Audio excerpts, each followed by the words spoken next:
Quando entrei na sala do tribunal, minha filha deu uma risadinha e meu genro balançou a cabeça. O juiz ficou pálido, a mão tremeu enquanto ele murmurava: "Meu Deus, é realmente ela?" Todos se viraram e ficaram me olhando. Ninguém imaginava quem eu realmente era, até aquele dia. A porta da sala de audiências pesava mais do que deveria. Ou talvez fossem meus 68 anos carregando o peso de uma traição que jamais imaginei viver. Quando empurrei aquela madeira escura, senti o rangido ecoar como um aviso, mas para quem, eu ainda não sabia. O ar estava denso, cheiro de papel velho, café requentado e tensão.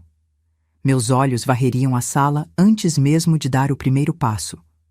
Lá estava ela, minha filha, Isadora. Sentada ao lado do marido, Tiago, com aquele terno cinza que ele achava elegante, mas que só disfarçava a mediocridade. Ela usava um vestido azul marinho, o mesmo que eu dei de presente no último Natal. A ironia doía mais que qualquer palavra. Quando me viram, aconteceu. Isadora soltou uma risadinha. Não foi alta, mas cortou o silêncio como vidro quebrado. Tiago balançou a cabeça, como quem olha para uma criança teimosa que insiste em fazer birra. Os dois trocaram um olhar. Aquele olhar de cumplicidade que só existe entre pessoas que conspiram juntas. Eu deveria ter sentido vergonha. Era isso que eles queriam. Que eu entrasse ali curvada, derrotada, aceitando meu papel de velhinha incapaz que precisava ser protegida de si mesma. Mas não foi isso que aconteceu. Dei mais um passo. Meus sapatos baixos, confortáveis, bateram no piso frio com uma firmeza que eu mesma não esperava. Foi quando notei o movimento no canto da sala. O juiz, uma mulher jovem, doutora Patrícia Moreira, cabelos presos num coque impecável, levantou os olhos do processo. Mas não foi ela quem teve a reação. Foi o homem ao lado dela. Um senhor de cabelos grisalhos, terno escuro, postura ereta. Ele não deveria estar ali. Não era comum um desembargador aposentado acompanhar uma audiência trivial de interdição. Mas Dr. Henrique Castelo Branco não estava ali por acaso. Quando nossos olhares se cruzaram, vi a cor sumir do rosto dele. A mão que segurava a caneta começou a tremer. Ele murmurou algo, baixo, mas o silêncio da sala amplificou cada sílaba. Meu Deus! É realmente ela? E então, como dominós caindo, todas as cabeças se viraram. O advogado de Isadora e Tiago, um sujeito barrigudo chamado Dr. Sérgio, primo de Tiago, franziu a testa confuso. A escrevente parou de digitar. Até o segurança perto da porta me olhou com curiosidade renovada. Eu não disse nada. Apenas caminhei até a cadeira reservada para mim, do lado oposto ao da minha filha. Senti o peso dos olhares, mas também senti algo novo: poder. Porque eles não sabiam. Ninguém ali sabia quem eu realmente era. Isadora deve ter percebido algo errado. A risadinha morreu. Tiago cruzou os braços, a pose de arrogância vacilando por um segundo. Dr. Sérgio folheou os papéis, procurando alguma informação que explicasse a reação do desembargador. A juíza limpou a garganta. Podemos começar. Esta é a audiência referente ao processo número 4.628, pedido de interdição e curatela de Madalena Furtado Mendes, requerido por sua filha, Isadora Mendes Carvalho. Meu nome completo ecoou na sala. Madalena Furtado Mendes. Fazia tanto tempo que eu não ouvia alguém pronunciá-lo daquela forma, com o peso oficial que ele carregava. Henrique ainda me observava, incrédulo. Ele devia estar relembrando. 1983. Tribunal de Justiça de São Paulo. O caso do industrial acusado de fraude fiscal. Eu tinha 26 anos e era a única advogada mulher naquela sala. Henrique era promotor, jovem e idealista. Nós dois brigamos ferozmente, mas com respeito mútuo. Eu venci. Ele me cumprimentou depois, dizendo que eu seria grande, e eu fui. Por alguns anos. Até que troquei a toga pelo avental, troquei os tribunais pela sala de estar, Troquei meu sobrenome de advogada pelo sobrenome de esposa.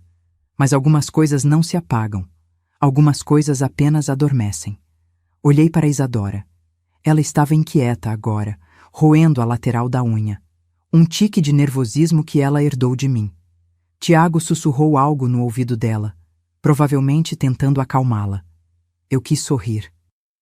Mas não sorri, porque 3 meses atrás, quando recebi aquele papel na minha porta, a citação judicial dizendo que minha própria filha estava pedindo para me declararem incapaz, algo dentro de mim quebrou. Não foi desespero, foi raiva. Raiva fria, calculada, do tipo que constrói estratégias em vez de destruir móveis. E hoje, naquela sala abafada, com o cheiro de injustiça no ar, eu estava prestes a mostrar o preço da traição. Mas como chegamos até aqui? Como uma mãe que deu tudo, cada gota de suor, cada noite em claro, cada sonho abandonado, se vê sentada num tribunal, acusada de ser louca pela própria filha? Deixa eu te contar desde o começo. Porque essa história não começou hoje.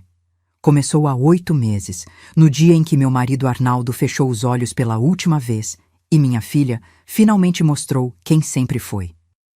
Se você quer entender como uma família pode se transformar em campo de batalha e como uma mulher subestimada pode virar o jogo quando ninguém espera, continue comigo. Inscreva-se no canal, porque essa história vai te fazer questionar tudo o que você achava que sabia sobre lealdade, sangue e justiça. Arnaldo morreu numa terça-feira chuvosa de fevereiro. Infarto fulminante enquanto regava as orquídeas do quintal. Nem tempo de gritar teve. Quando encontrei ele, o regador ainda estava na mão. Foram 43 anos de casamento. 43 anos dividindo a mesma cama, o mesmo café da manhã, as mesmas brigas bobas sobre qual canal assistir depois do jantar. Ele não era perfeito, longe disso, mas era meu. E quando enterramos ele naquela tarde fria, senti que enterrava também uma parte de mim. Isadora chorou no velório. Chorou bonito, daquele jeito que todo mundo vê e comenta. Coitada, era tão apegada ao pai. Tiago ficou do lado dela o tempo todo, abraçando, sussurrando coisas que eu não conseguia ouvir. Pareciam o casal perfeito na tragédia. Eu não chorei em público, não porque não quisesse, mas porque quando você vive quase 7 décadas, aprende que lágrimas na frente dos outros viram munição. Então, guardei minha dor para a madrugada, quando ninguém podia testemunhar. Os primeiros 2 meses após o enterro foram estranhos. A casa, que sempre foi barulhenta, mesmo com só nós dois, virou um mausoléu silencioso. Eu acordava esperando sentir o cheiro de café que Arnaldo fazia às 6 da manhã, mas só havia o vazio. Isadora aparecia de vez em quando, trazia marmitas, que eu nunca pedi, arrumava coisas que não precisavam ser arrumadas, ficava me olhando com aquela expressão de pena que me irritava profundamente. "Mãe, a senhora não pode ficar sozinha nessa casa enorme", ela dizia, sentada no sofá que eu mesma escolhi há 15 anos. "É perigoso? E se acontecer alguma coisa?" "Eu moro aqui há 30 anos, Isadora. Acho que sei me virar." Ela suspirava. Tiago, sempre presente nessas visitas, balançava a cabeça como se eu fosse uma criança teimosa. "Dona Madalena, a gente só quer o melhor para a senhora", ele dizia com aquele tom paternalista que me dava vontade de jogar o cinzeiro de cristal na cabeça dele. Mas eu engolia a raiva, porque eram minha filha e meu genro, porque família é sagrado, ou pelo menos era o que eu ainda acreditava.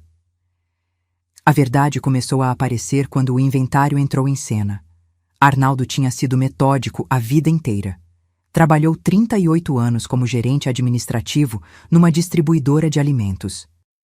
Aposentou com um salário decente, investiu com cuidado. Quando morreu, deixou a casa onde morávamos, um sobrado de 3 quartos em bairro valorizado, avaliada em R$890 mil, e uma poupança de R$340 mil. Eu era a única herdeira direta de tudo. A lei é clara. Cônjuge tem direito sobre os bens do casal. Mas Isadora também tinha direitos. Como filha única, metade da herança caberia a ela no futuro. No meu futuro, quando eu morresse. O problema é que eu estava viva, muito viva. E foi aí que as coisas começaram a mudar. Tiago passou a aparecer mais, sempre com conversas sobre investimentos, planejamento sucessório, segurança financeira. A senhora já pensou em fazer uma doação em vida, dona Madalena? Ele perguntou uma tarde, mexendo no celular enquanto Isadora fingia organizar minha cristaleira. Doação? Repeti, sem entender direito. É. A gente poderia facilitar tudo agora, evitar burocracia no futuro. A senhora continua morando aqui, claro, mas no papel a casa já estaria regularizada. Regularizada. Que palavra bonita para dizer tirada de mim. Vou pensar, respondi, sentindo o estômago apertar. Eles trocaram um olhar. Aquele maldito olhar de novo. Nas semanas seguintes, as visitas se intensificaram. Sempre com uma desculpa: trazer comida, verificar se eu estava bem, consertar uma torneira que não estava quebrada. Mas eu comecei a notar coisas. Tiago medindo a sala de estar com uma trena. Isadora fotografando os quadros que meu pai me deixou de herança. Os dois cochichando na cozinha, parando abruptamente quando eu entrava. Uma noite, depois que foram embora, encontrei um panfleto esquecido no sofá. Era de uma construtora. Projeto de retrofit para casas antigas. Margem de lucro estimada após revenda, até 60%. Senti meu sangue gelar. Eles não estavam preocupados comigo.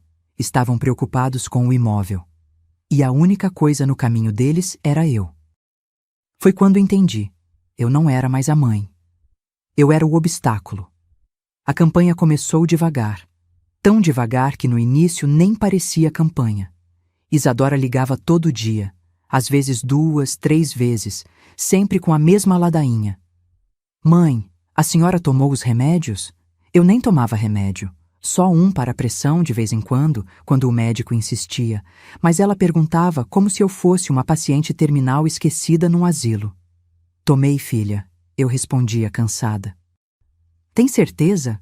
Porque ontem a senhora disse que tinha tomado, mas quando cheguei aí vi os comprimidos todos na cartela ainda. Mentira, pura mentira. Mas ela dizia com tanta convicção que por um segundo até eu duvidei de mim mesma. Tiago começou a aparecer com um caderninho. Dizia que era para anotar as coisas importantes que eu precisava lembrar. Olha, dona Madalena, vou deixar aqui anotado. Segunda-feira é dia de pagar a luz. Quarta-feira, o IPTU vence. A senhora consegue lembrar? Tiago, eu pago minhas contas há 50 anos. Ele sorriu. Aquele sorriso condescendente de quem lida com criança teimosa. Claro, mas a gente envelhece, né? Normal esquecer as coisas, normal. Ele disse normal, como quem planta uma semente. Depois começaram os episódios inventados. Certa tarde, Isadora entrou em casa esbaforida, com o celular na mão. Mãe, a vizinha me ligou. Disse que a senhora deixou o fogão ligado ontem à noite. A casa inteira podia ter pegado fogo. Eu olhei para ela, incrédula. Que vizinha? A dona Cláudia. Dona Cláudia tinha morrido 6 meses antes. Câncer no pulmão. Eu tinha ido no enterro. Isadora, a dona Cláudia está morta. Ela piscou, desviou o olhar. Ah, não, desculpa. Foi a filha dela, a Marcela. Marcela morava em Curitiba. Não pisava naquela casa havia anos, mas Isadora não esperava que eu soubesse. Contava com minha ignorância, com minha suposta confusão mental. Eu não deixei fogão ligado, respondi, firme. Nem usei o fogão ontem. Comi a marmita que você trouxe. Ela mordeu o lábio. Então deve ter sido anteontem. Sei lá, mãe, você anda tão distraída. Distraída. Mais uma semente. Tiago começou a comentar com outros familiares, primos distantes, sobrinhos que eu via uma vez por ano. Sempre com aquele tom preocupado, quase nobre. Estamos vigiando a dona Madalena de perto. Ela anda esquecendo muito as coisas. Semana passada se perdeu voltando do mercado. Nunca me perdi. O mercado fica a 4 quarteirões. Eu ia lá desde que me mudei para aquela casa. Mas a história se espalhou. e cada pessoa que ouvia acrescentava um detalhe. Coitada, parece que ela esquece até o nome dos netos. Eu não tenho netos. Isadora nunca quis filhos. Disse que não era a praia dela. Mas agora a narrativa mudava, e eu virava a avó desnaturada, perdida na própria mente. A gota d'água foi o médico. Tiago trouxe um tal Dr. Evandro, um sujeito magro, óculos pequenos, jaleco impecável. Disse que era amigo da família e que queria fazer uma avaliação preventiva. Eu nem conhecia aquele homem. Ele me fez perguntas idiotas. Que dia era? Quem era o presidente? Quanto era 7 vezes 8? Eu respondi tudo com precisão cirúrgica, olhando direto nos olhos dele. Mas no final, ele balançou a cabeça, grave. Dona Madalena, a senhora apresenta sinais de declínio cognitivo leve. Nada grave ainda, mas é preocupante. Recomendo acompanhamento e talvez uma curatela preventiva. Para proteger a senhora. Proteger. Sempre essa palavra. Isadora estava na sala. Fingiu surpresa, mas nos olhos dela vi alívio. Doutor, o que a gente deve fazer? Procurar orientação jurídica.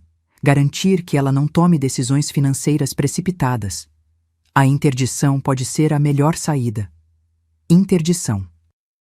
A palavra caiu na sala como uma bomba. Quando eles saíram, fiquei sozinha. Sentei na poltrona do Arnaldo, aquela que ele amava, onde assistia futebol e reclamava do juiz, e deixei a fisgada da traição me perfurar por dentro. Mas não chorei, porque alguma coisa tinha acordado em mim. Alguma coisa antiga, afiada, que ficou quieta tempo demais. Peguei meu celular, o mesmo que Tiago achava que eu mal sabia usar. Abri o gravador e comecei a documentar tudo. Cada mentira, cada armação. Porque se eles achavam que eu era senil, ingênua, derrotada, estavam prestes a descobrir o preço de subestimar uma mulher que sobreviveu a coisas que eles nem imaginam. O envelope chegou numa quinta-feira. Papel pardo, selo do fórum, meu nome digitado em letras frias. Reconheci na hora o que era.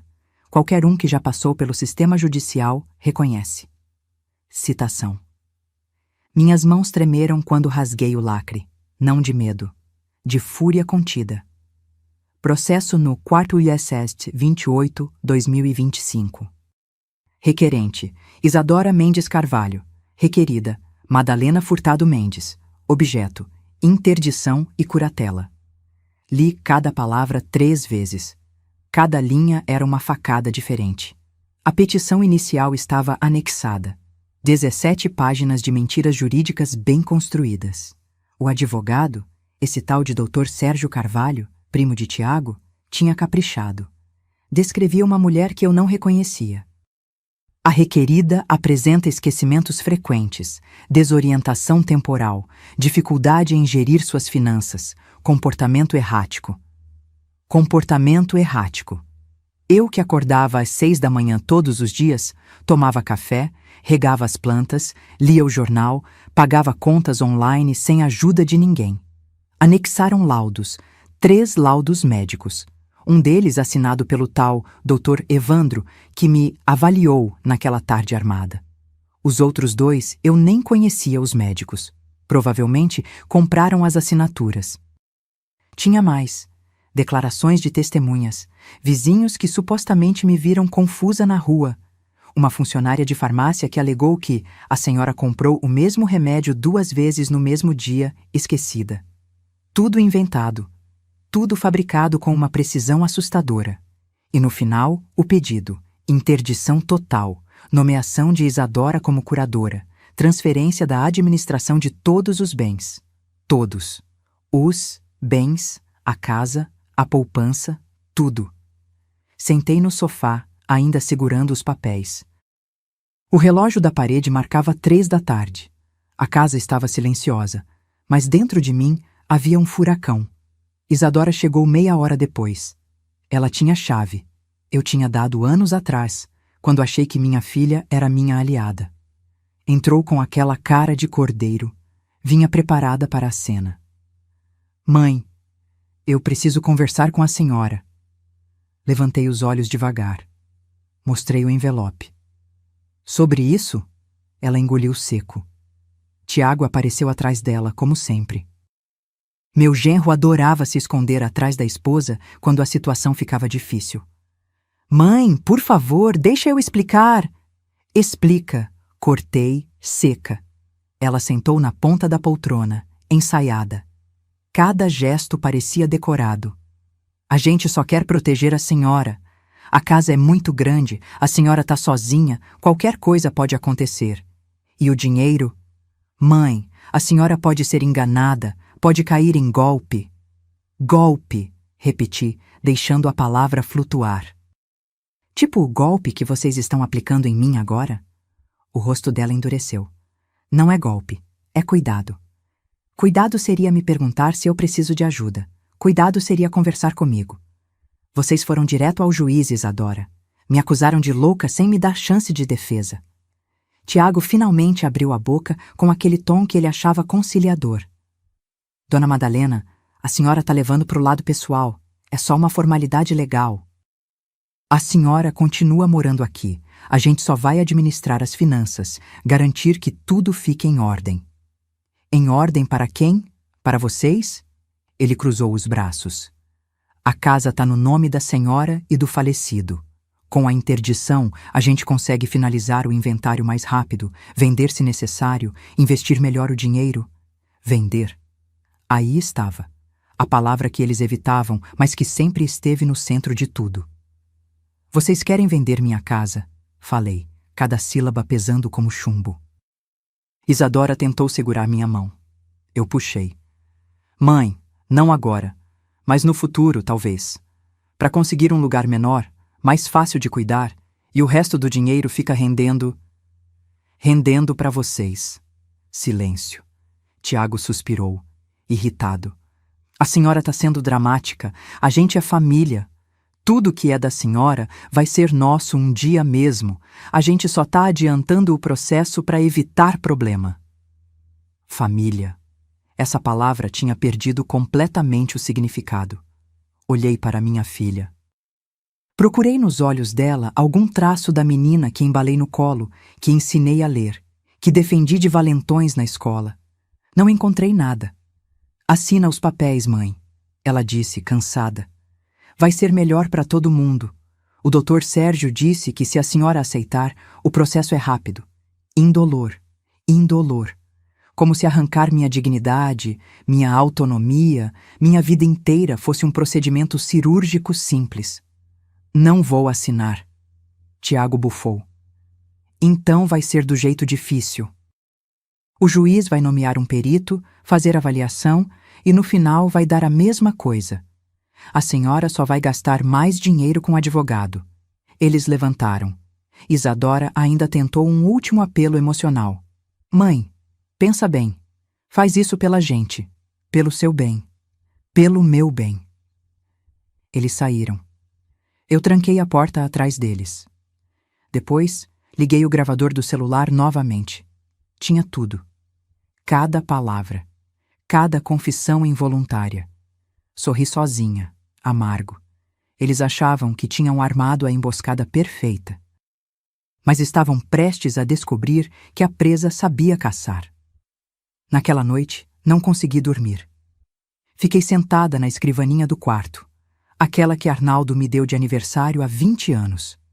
A madeira já estava gasta, manchada de café e tinta, testemunha silenciosa de tantas madrugadas. Abri a gaveta de baixo, a que ficava sempre trancada.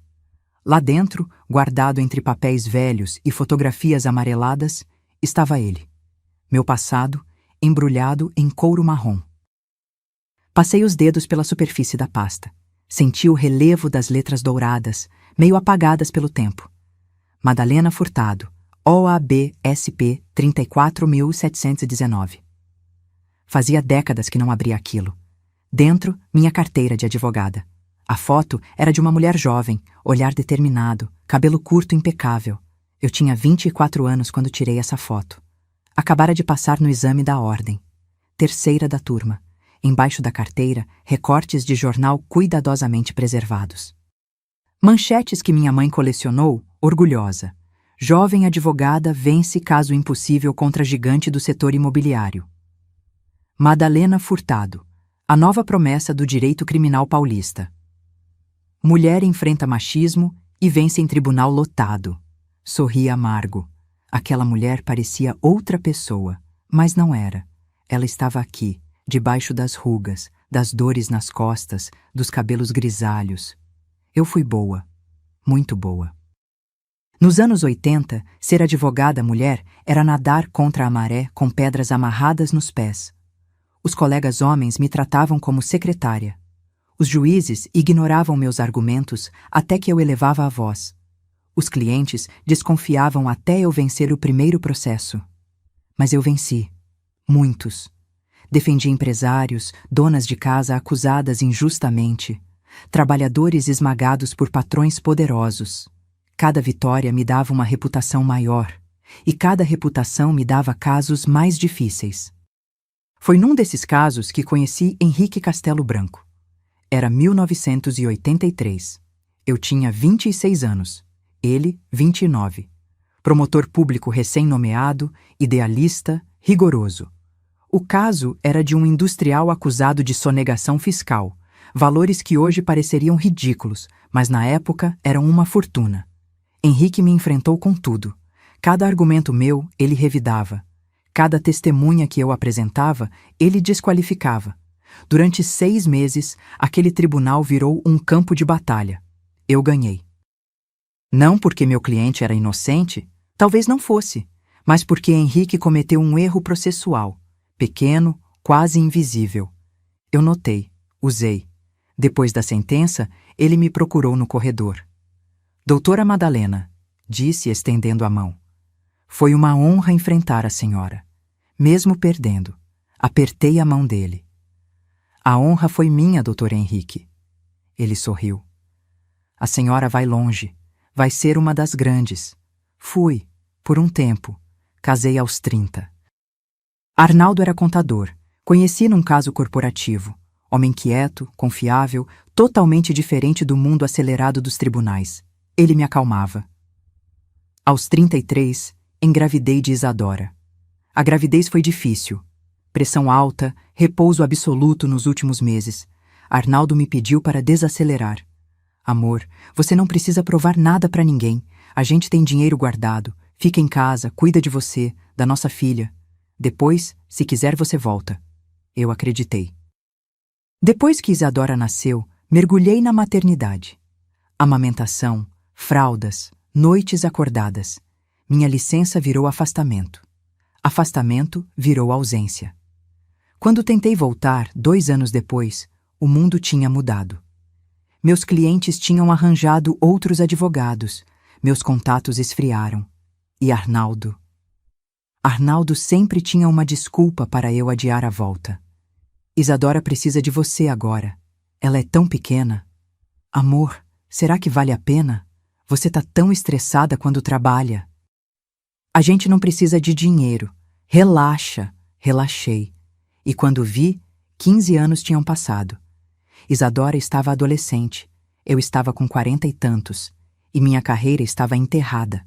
Nunca cancelei minha inscrição na OAB. Pagava a anuidade religiosamente, como quem paga penitência por um sonho abandonado. Mas nunca mais botei os pés num tribunal. Até agora. Fechei a pasta devagar. Peguei o celular. Procurei no Google. Dr. Walter Drummond, advogado São Paulo. O nome apareceu imediatamente. Escritório grande, renomado, especializado em direito de família e sucessões. Walter tinha sido meu colega de faculdade, um dos poucos que me respeitava de verdade. Liguei. Atendeu no 3º toque. Drummond. Walter, é a Madalena. Madalena Furtado. Silêncio. Depois uma risada incrédula. Madalena? Meu Deus, pensei que você tinha virado lenda urbana. Quantos anos? Muitos, respondi sorrindo pela primeira vez em dias. Walter, preciso de ajuda. Pode falar. Contei tudo. Ele ouviu em silêncio, apenas soltando alguns palavrões escolhidos nos momentos certos. Quando terminei, ele assobiou baixo. Isso é sórdido. Mas você tem provas? Gravações, documentos, tudo. Você é minha aluna favorita, ele riu. Passa aqui amanhã. Vamos destruir esses canalhas. Desliguei e olhei para a carteira da OAB novamente.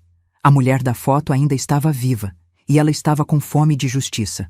O aniversário de Isadora era no sábado, 38 anos. Ela sempre fez questão de comemorar, não por gostar de festas, mas porque adorava ser o centro das atenções. Dessa vez, organizaram um jantar na casa deles. Um apartamento moderno no bairro Novo, todo minimalista, cheio de móveis brancos que não combinavam com nada. Tiago adorava ostentar que tinha bom gosto. Recebi o convite por mensagem. Nem ligação foi. Mãe, jantar aqui em casa sábado, 20 horas. Vem, por favor. Beijo. Por favor. Como se fosse um pedido genuíno, não uma ordem disfarçada. Pensei em não ir, mas Walter me aconselhou. Vai, observa. Grava tudo que puder. Gente assim sempre escorrega na língua quando acha que ganhou. Então fui. Cheguei às 8 em ponto. Toquei a campainha e esperei. Ouvia risadas lá dentro, música ambiente, barulho de taças. Isadora abriu a porta. Vestido vermelho justo, maquiagem impecável, sorriso de plástico. Mãe, que bom que veio. Me abraçou rápido, daquele jeito protocolar, sem calor. Senti o perfume caro que provavelmente Tiago comprou com o salário que mal sustentava o estilo de vida que eles fingiam ter. A sala estava cheia. Reconheci alguns rostos, primos distantes, amigos do casal, colegas de trabalho de Tiago. Ninguém que realmente se importasse comigo. Pessoal, minha mãe chegou, Isadora anunciou, teatral. Alguns acenaram, outros mal olharam. Me sentei num canto, perto da janela. Coloquei a bolsa no colo. Dentro dela, meu celular já estava gravando. O jantar começou. Comida cara, vinho importado, conversas vazias sobre investimentos, viagens, carros. Eu mal toquei no prato. Foi na hora da sobremesa que começou. Tiago se levantou, taça na mão. Bateu na lateral do cristal com uma colher, pedindo atenção. Pessoal, pessoal, um brinde. Todos levantaram as taças. Eu segurei a minha, desconfiada. Hoje a gente comemora mais um ano da minha linda esposa. Ele começou, puxando Isadora pela cintura. Mas também quero aproveitar para falar de uma coisa importante. Senti o estômago apertar. A gente tá numa fase de mudanças na família. A dona Madalena, mãe da Isa, tá precisando de cuidados especiais. Ela anda meio... esquecida, né? Ele riu, mas ninguém riu junto. Então, a gente decidiu tomar conta das coisas para ela. Da casa, do dinheiro, essas paradas. Para garantir que ela fique bem, tranquila, sem preocupação. As pessoas olharam para mim. Alguns com pena. Outros com aquela curiosidade mórbida de quem assiste acidente na estrada.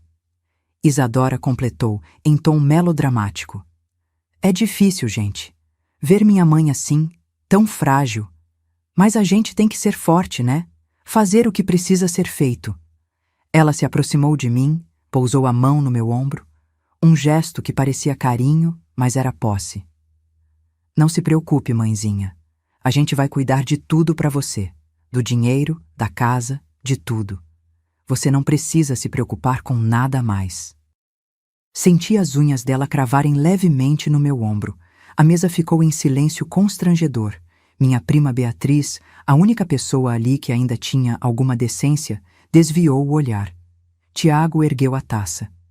Então é isso. Brinde à família, à saúde e às novas fases da vida. Saúde! Todos repetiram, mecânicos. Eu não bebi. Me levantei devagar. Peguei minha bolsa. Onde a senhora vai, mãe? Isadora perguntou surpresa. Pra casa. Mas ainda tem bolo. Não tenho fome. Caminhei até a porta. Ninguém tentou me segurar. No fundo, todos ficaram aliviados. A velhinha inconveniente estava indo embora. Quando coloquei a mão na maçaneta, ouvi. A voz de Tiago, baixa, mas não baixa o suficiente. Ele estava perto da cozinha, falando com algum amigo. Em 2 meses aquela casa é nossa. Velho estorvo. Mas fazer o quê, né? Herança não cai do céu. Risada. Dele e de mais alguém. E então ouvi Isadora, também rindo. Pelo menos ela tá cooperando. Imagina se fosse difícil, ia ser um inferno. Minha mão congelou na maçaneta.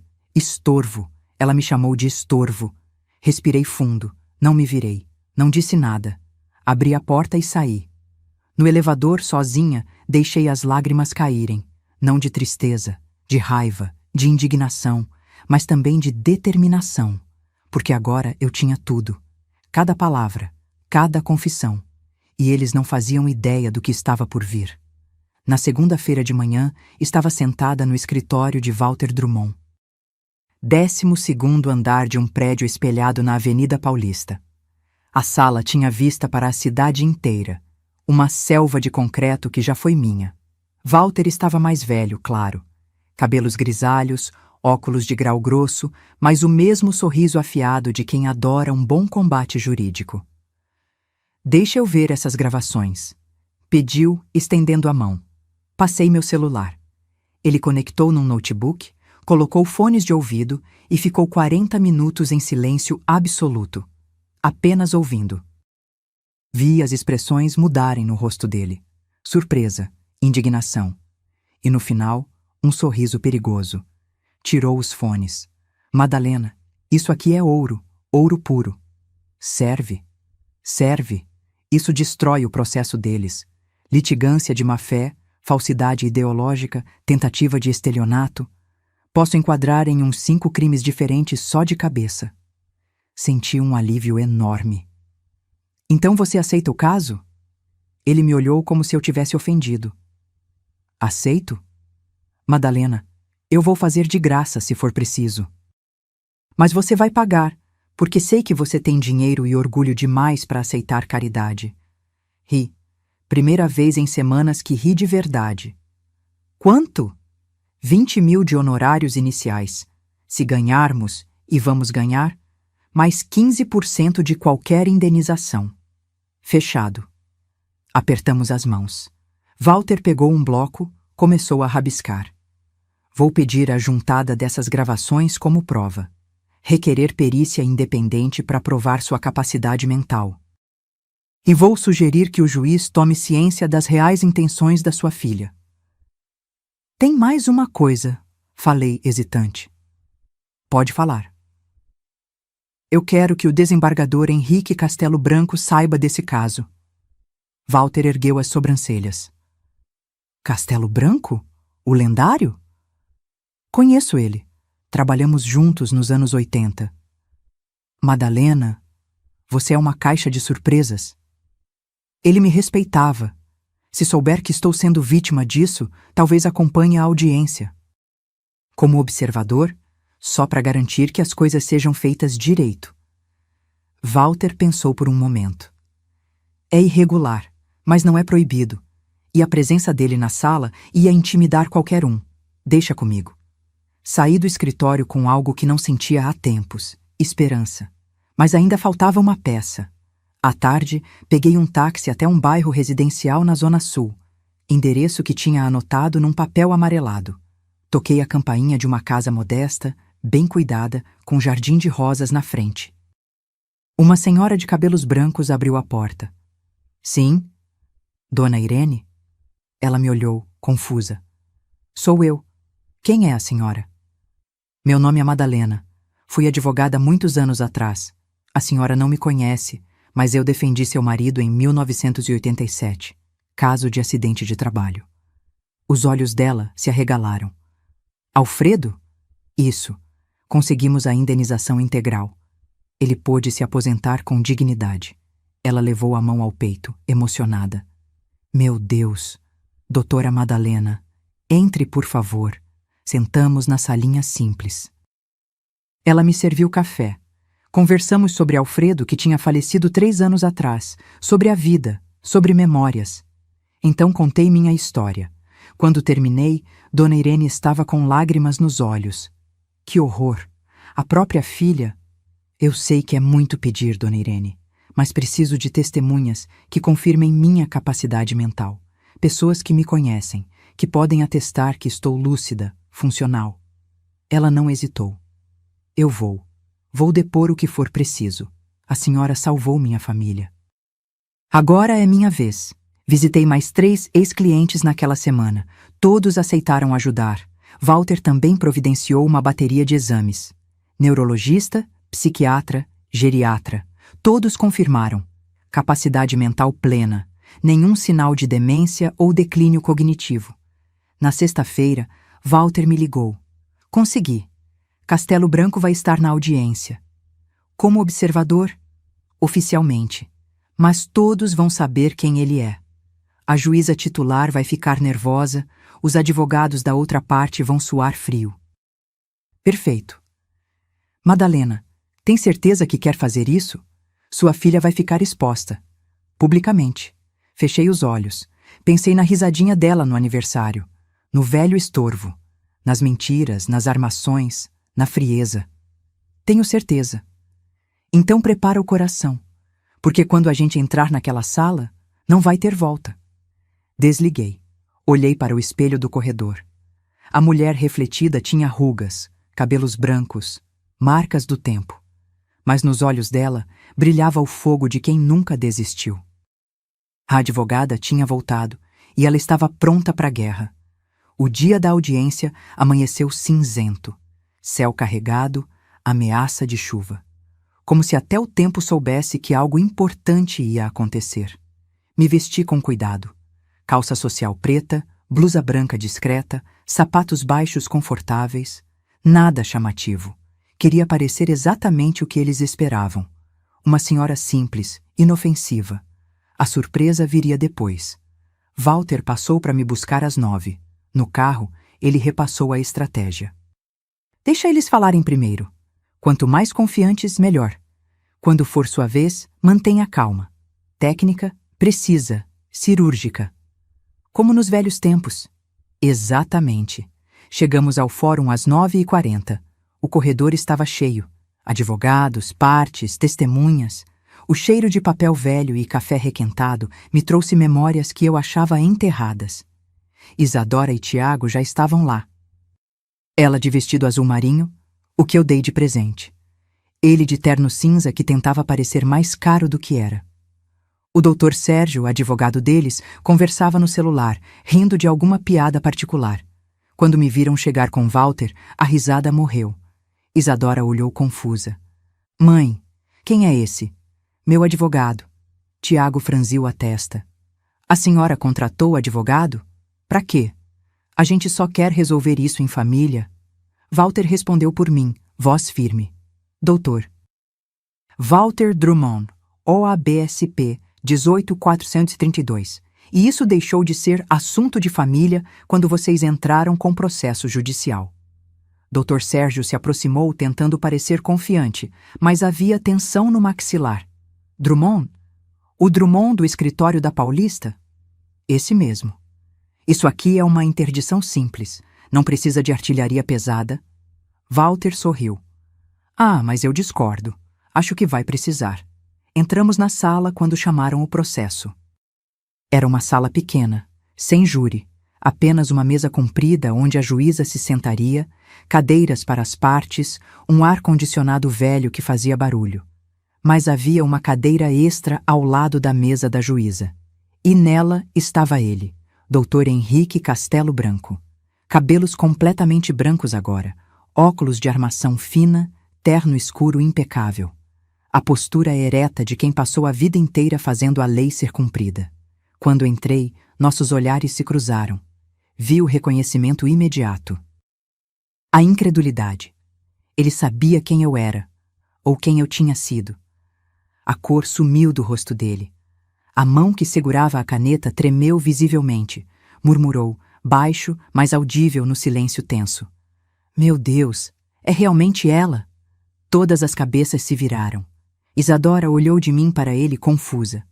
Tiago cochichou algo no ouvido dela. Dr. Sérgio folheou os autos freneticamente, procurando alguma informação que explicasse. A juíza. Doutora.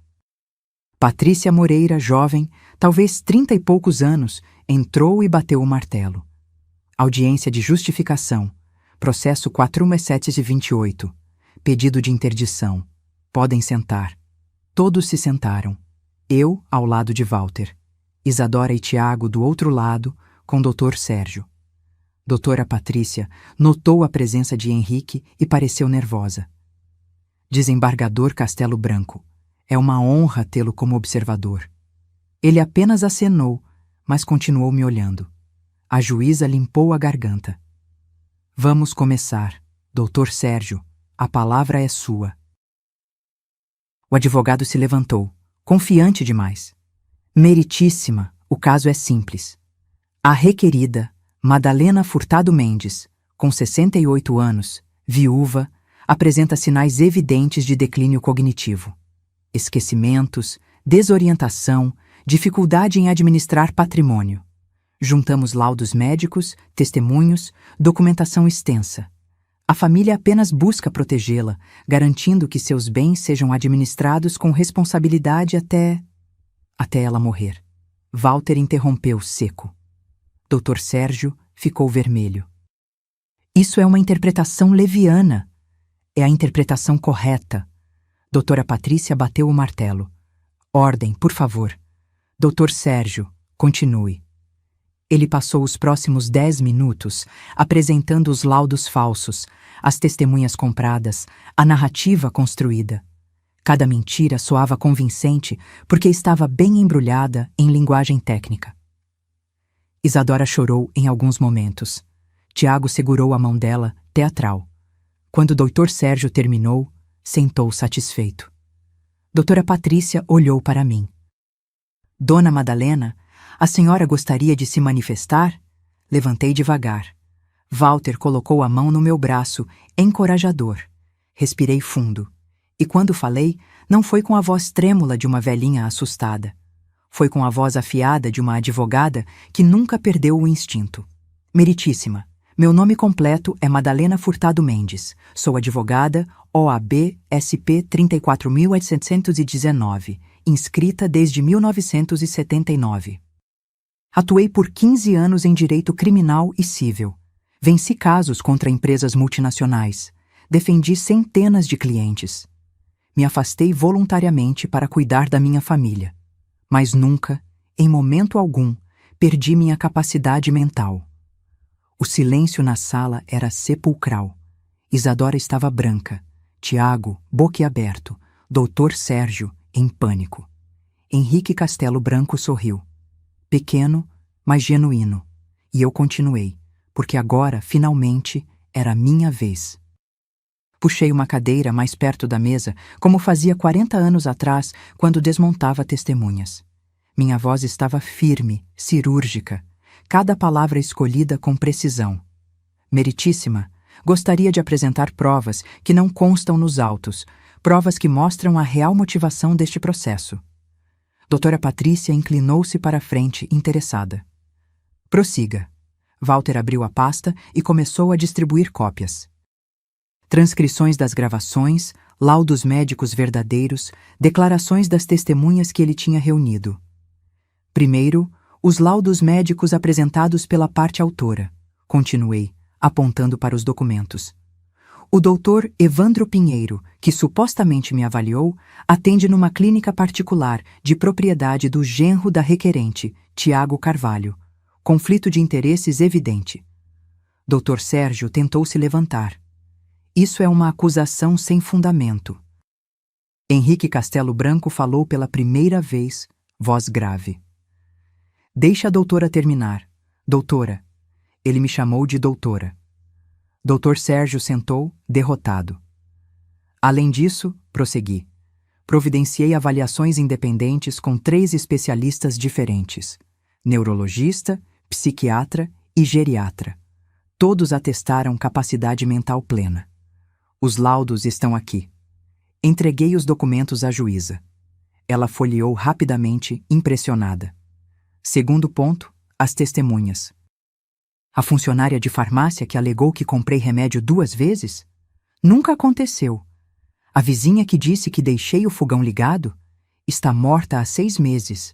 A outra vizinha citada mora em Curitiba e não pisa naquela rua há 3 anos. Isadora começou a tremer. Tiago puxou a gravata, suando. Tudo inventado, cada depoimento, fabricado. Doutora Patrícia olhou para Dr. Sérgio com severidade. Isso é grave, doutor.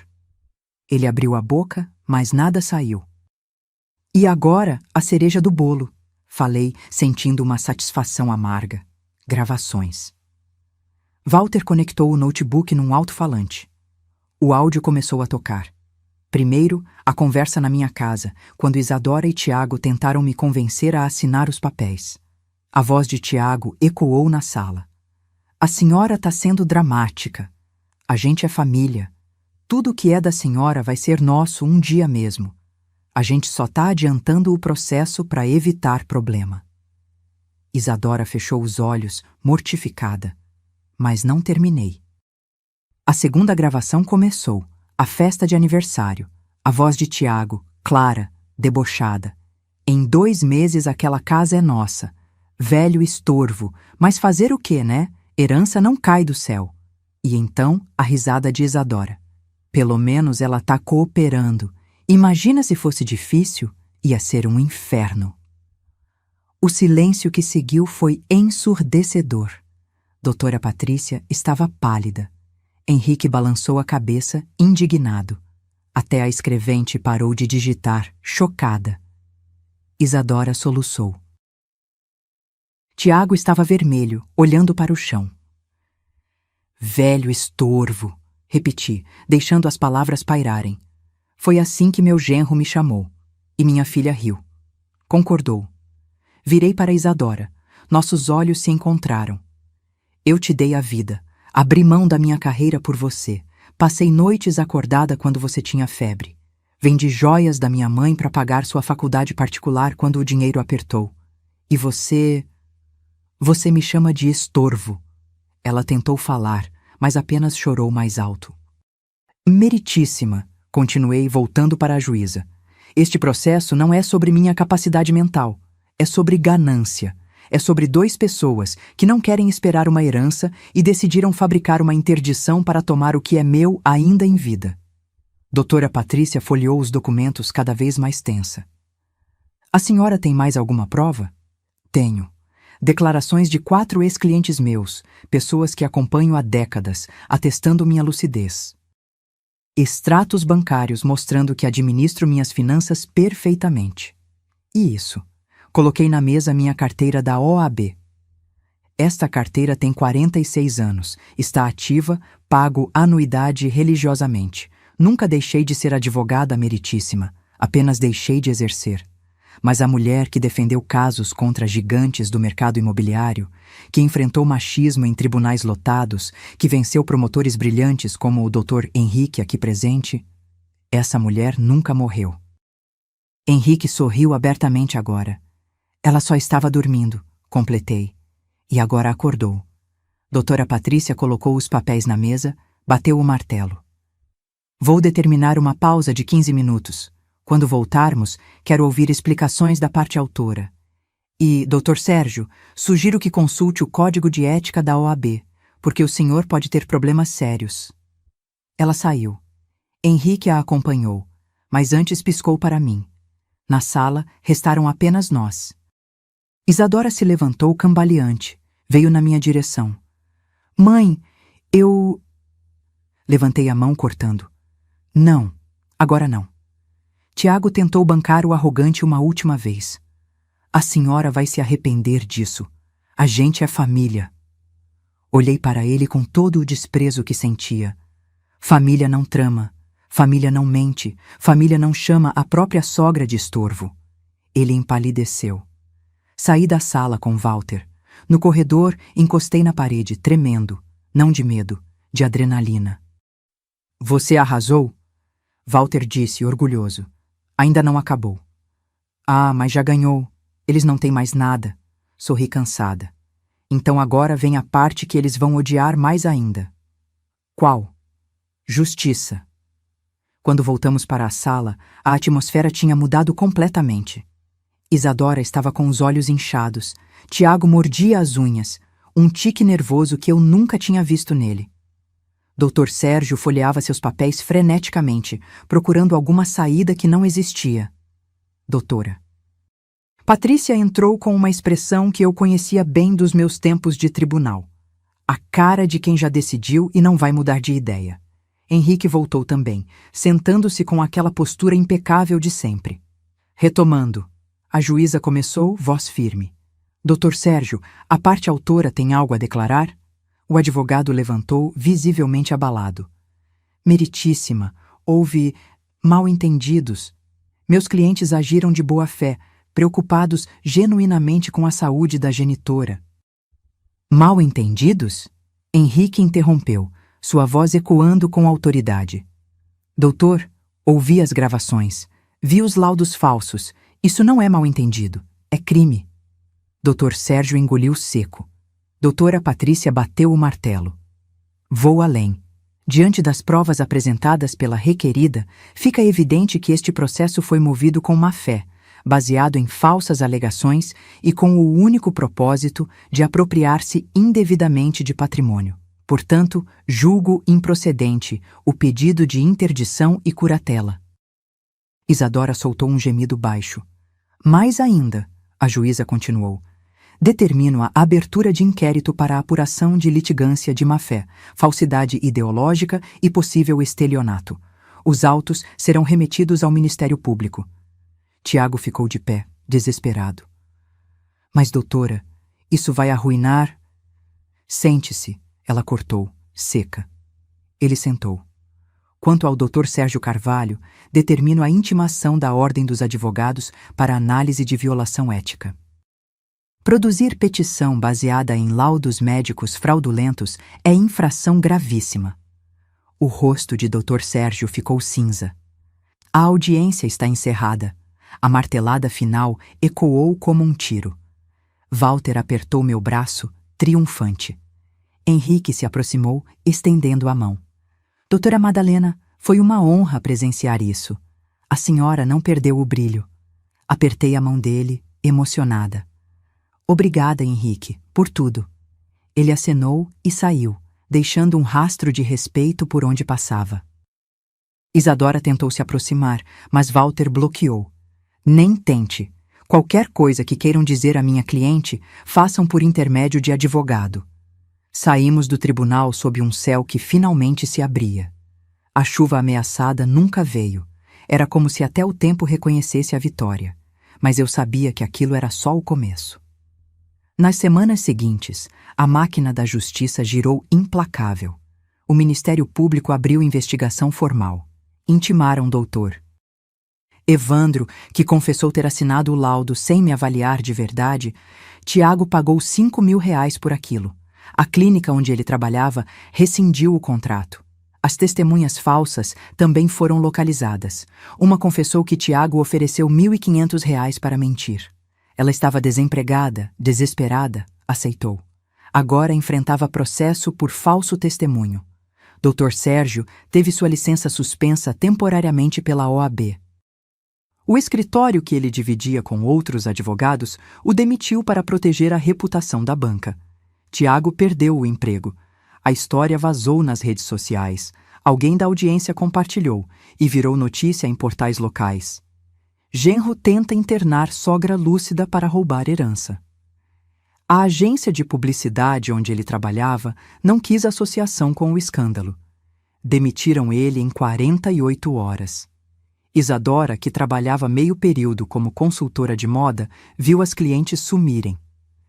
Ninguém quer contratar alguém que tentou roubar a própria mãe. Mas eu não parei por aí. Entrei com ação de danos morais. Pedi R$150.000 de indenização. Walter achava que era muito, mas eu insisti. Não é pelo dinheiro, Walter, é pela lição. O juiz concedeu. R$150.000 que Isadora e Tiago teriam que pagar, em parcelas pesadas que iam doer no bolso deles por anos. Quando recebi o primeiro pagamento, 3 meses depois, peguei o dinheiro e fui direto para a zona leste da cidade. O Lar São Vicente de Paulo, um abrigo para idosos vítimas de violência familiar. Pessoas que foram abandonadas, roubadas, agredidas por filhos, netos, sobrinhos. A diretora, irmã Lúcia, me recebeu na salinha apertada. A senhora quer fazer uma visita? Perguntou gentil. Quero fazer uma doação. Entreguei o cheque. 150 mil reais. Ela arregalou os olhos. Meu Deus, senhora, isso é o valor que minha filha me pagou de indenização por tentar me roubar, expliquei. Não quero esse dinheiro. Quero que ele ajude quem realmente precisa. Irmã Lúcia segurou minhas mãos, lágrimas escorrendo. A senhora não sabe o que isso significa pra gente. Vamos conseguir reformar o telhado, comprar remédios, melhorar a alimentação. Eu sei exatamente o que significa, respondi. Significa que algo bom nasceu de algo ruim. Saí de lá mais leve do que entrei, porque eu tinha provado algo. Não era o dinheiro que eu queria, era justiça, era dignidade, era mostrar que ações têm consequências. E Isadora e Tiago estavam aprendendo isso da forma mais dura possível. Mas a história ainda não tinha terminado. Faltava a parte mais dolorosa, a parte onde eu teria que decidir se existia espaço para perdão, ou se algumas traições são profundas demais para cicatrizar. Bloco 11. O perdão que dói mais que a vingança. 3 meses após a audiência, recebi uma ligação. Era Isadora. Fiquei olhando o nome dela na tela do celular, sem atender. 8 toques, 10, 12. Ela insistiu. Na 15ª tentativa, atendi. Alô. Silêncio do outro lado. Respiração pesada. Depois, a voz dela, fraca. Mãe, posso conversar com a senhora? Está conversando. Pessoalmente, por favor, pensei em recusar. Seria tão fácil desligar, bloquear o número, seguir com minha vida como se ela nunca tivesse existido, mas alguma coisa, talvez curiosidade, talvez resquício de amor materno, me fez concordar. Sábado, 3 da tarde, na minha casa. Obrigada, mãe. Eu... Desliguei antes que ela terminasse. No sábado, ela chegou pontualmente, sozinha, sem Tiago. Estava irreconhecível. O cabelo, antes sempre impecável, estava preso num rabo de cavalo desleixado. Sem maquiagem. Roupas simples, jeans e camiseta branca. Olheiras profundas. Não a abracei. Apenas abri a porta e apontei para a sala. Senta. Ela sentou na ponta do sofá, mãos no colo, olhando para baixo. Preparei café. Não por gentileza, mas porque precisava de algo nas mãos. Coloquei a xícara na mesinha de centro, sem oferecer a ela. Então? Perguntei fria. Isadora respirou fundo. Mãe, eu vim pedir desculpas. Desculpas. Sei que não é suficiente. Sei que nunca vai ser. Mas preciso que a senhora saiba que eu me arrependo. Do que exatamente? Perguntei, inclinando-me para a frente. De ter tentado me internar, de ter me chamado de estorvo, de ter mentido, manipulado, destruído minha dignidade. Do que você se arrepende, Isadora? Ela começou a chorar. De tudo. De tudo, mãe. Choro fácil, respondi, sem emoção. Lágrimas são baratas. Ela limpou o rosto com as costas da mão. Eu sei. Eu sei que sou uma pessoa horrível. Tiago. Ele me convenceu de que estava tudo bem. Que era só questão de tempo mesmo. Que a senhora ia precisar de ajuda de qualquer jeito. Que a gente só estava se antecipando. E você acreditou? Eu quis acreditar. Ela admitiu, a voz quebrando. Porque era mais fácil. Porque a gente estava afundado em dívidas, o apartamento com prestação atrasada, cartão de crédito estourado. E quando o pai morreu, eu vi aquela casa, aquele dinheiro, e pensei que era a solução. Solução tirada de mim. Sim, pelo menos ela não estava mentindo agora. Cadê o Tiago? Perguntei. Ela hesitou. A gente se separou. Senti uma pontada de satisfação, mas não demonstrei. Quando? Mês passado. Ele pediu divórcio. Disse que eu arruinei a vida dele, que por minha causa ele perdeu o emprego, a reputação, tudo. Como se eu tivesse feito aquilo sozinha. Mas você fez, apontei. Vocês dois fizeram, juntos. Eu sei. E agora que ele te abandonou, você vem aqui. Atrás do quê, Isadora? Dinheiro? Abrigo? Perdão fácil? Ela balançou a cabeça desesperada. Não, mãe. Eu não vim pedir nada. Só vim dizer que a senhora tinha razão. Sobre tudo. Sobre ele. Sobre mim. Sobre o que a gente era. E o que vocês eram?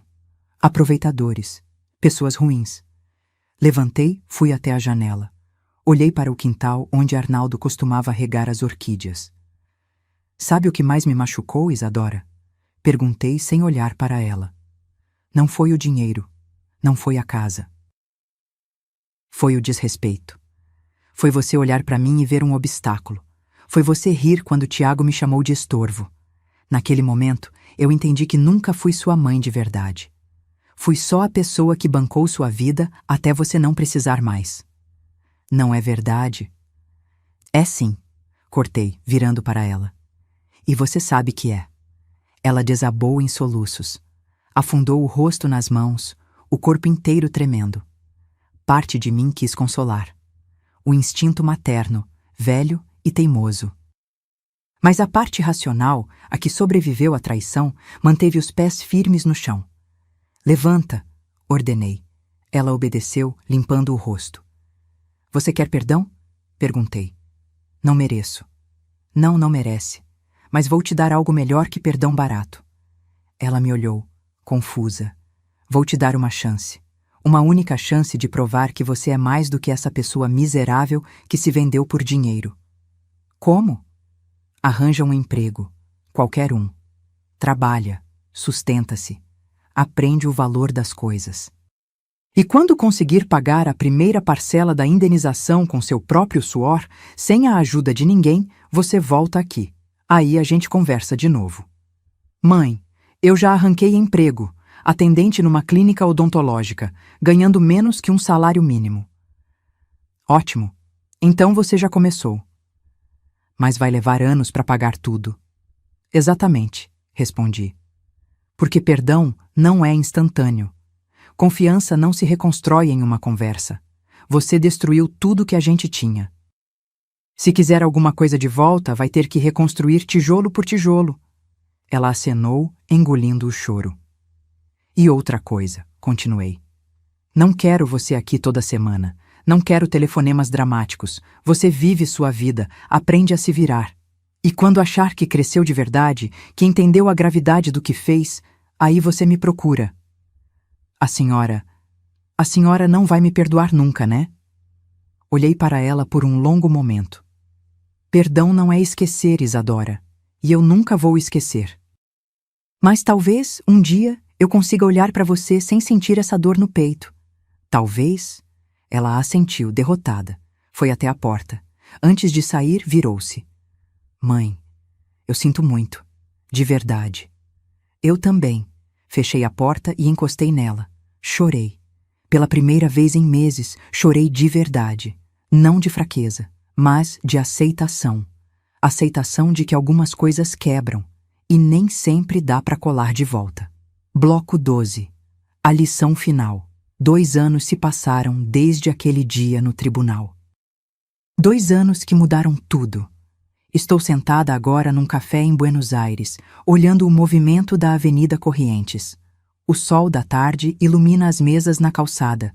O cheiro de medialunas recém-assadas mistura-se com o aroma forte do café portenho. Viajei. Finalmente viajei. Peru, Bolívia, Chile, Argentina. Lugares que Arnaldo sempre prometeu me levar e nunca levou. Não por maldade. A vida simplesmente consumiu os planos dele e eu deixei que consumisse os meus também. Mas agora não. Vendi metade da casa. Transformei o sobrado em 2 apartamentos independentes. Moro num, aluguei o outro para uma família jovem. A renda complementa minha aposentadoria e me dá liberdade para fazer o que quiser. O que sobrou do dinheiro? Parte foi para a reforma, parte para essas viagens que estou fazendo há 1 ano. E parte foi para uma causa que encontrei por acaso. Dei uma palestra. Sim, uma palestra. A irmã Lúcia, do Lar São Vicente, me convidou para falar com um grupo de idosos vítimas de violência familiar. Primeiro recusei. Não sou palestrante, disse. Mas ela insistiu. A senhora é sobrevivente e isso vale mais que qualquer diploma. Fui, nervosa, sem saber o que dizer. Mas quando olhei para aquelas pessoas, senhoras de cabelos brancos, senhores curvados, todos com histórias de traição familiar, as palavras vieram naturalmente. Contei minha história, sem filtro. Sem poupar detalhes. Quando terminei, uma senhora de uns 70 anos levantou a mão. Como a senhora encontrou coragem para reagir? Pensei antes de responder. Não foi coragem, foi raiva, foi indignação. Foi recusar aceitar que meu valor como pessoa dependia da opinião de quem me traiu. Aplausos, abraços, lágrimas. Depois daquele dia, outros convites vieram. Associações de apoio a idosos, grupos de direitos humanos, até uma universidade me chamou para falar sobre capacitismo judicial. Descobri que minha história não era só minha. Era de milhares de pessoas invisíveis, silenciadas, consideradas descartáveis só porque envelheceram. E eu me tornei voz para quem perdeu a sua. Isadora? Ela cumpriu o que prometeu, trabalhou, ralou, pagou, centavo por centavo, a indenização. Levou 1 ano e meio, mas pagou. Há 6 meses, ela me ligou. Mãe, paguei a última parcela. Parabéns. Posso te visitar? Deixei o silêncio pesar. Pode. Ela veio. Diferente. Mais magra, mãos calejadas de tanto trabalho. Conseguiu promoção na clínica odontológica. Agora era auxiliar administrativa, ganhava um pouco mais. Tomamos café. Conversamos. Não sobre o passado, sobre o presente. Ela me contou que fez terapia, que entendeu o quanto foi manipulada, mas também o quanto foi cúmplice ativa, que carrega culpa, mas está aprendendo a viver com ela. Não a perdoei completamente. Não sei se um dia vou perdoar, mas deixei uma porta entreaberta. Porque perdão não é reconciliação instantânea. É um processo lento, doloroso, que exige mais do que palavras bonitas. E eu não sou boba. Nunca fui. Termino meu café, pago a conta, levanto. Amanhã pego um avião para Montevidéu. Depois, quem sabe, Santiago novamente. Ou talvez Cartagena. Sempre quis conhecer. O celular vibra. Mensagem de Walter. Madalena, tem um canal de TV querendo te entrevistar sobre abuso financeiro contra idosos. Topa? Sorrio. Topo. Agenda para quando eu voltar. Guardo o celular e caminho pela avenida. Aos 70 anos, finalmente entendi algo que deveria ter entendido há muito tempo. Ser boa não significa ser boba. Ser gentil não é ser covarde. Amar não é aceitar desrespeito. E envelhecer não é perder valor. É acumular sabedoria que os jovens ainda vão levar décadas para conquistar. Isadora e Tiago achavam que eu era fraca porque fui gentil a vida inteira. Achavam que poderiam me esmagar porque eu escolhi ser mãe em vez de advogada. Mas não entenderam uma coisa simples. Eu não deixei de ser advogada. Apenas guardei a toga. E quando precisei, vesti ela de novo. Provei que respeito não se pede, se conquista. Que dignidade não se negocia. E que subestimar uma mulher que sobreviveu a décadas de invisibilidade é o erro mais caro que alguém pode cometer. Eles pagaram esse preço. E eu? Eu finalmente estou vivendo. Tico-tico-no-se paro na frente de uma livraria. Na vitrine, um cartaz. Nunca é tarde para recomeçar. Entro. Compro 3 livros que não preciso, mas que quero. Porque posso. Porque sou livre. E porque finalmente entendi que a melhor vingança não é destruir quem te machucou. É ser feliz apesar deles. E você, que acompanhou essa história até aqui, já parou para pensar quantas Madalenas existem por aí? Quantas avós, mães, tias sendo silenciadas, desrespeitadas, roubadas por quem deveria protegê-las. Se essa história tocou seu coração, se te fez refletir sobre dignidade, respeito e o valor das pessoas que envelhecem ao nosso redor, deixe seu comentário. Me diga de onde você está assistindo. Conta pra mim, você conhece alguma história parecida? Você já precisou impor limites em família? Curta esse vídeo, compartilhe com quem precisa ouvir e se inscreva no canal, porque aqui a gente não conta histórias para entretenimento barato. A gente conta histórias que precisam ser contadas. Até a próxima. E lembre-se, nunca subestime uma mulher que já enfrentou batalhas que você nem imagina. Ela pode estar quieta, mas não está derrotada.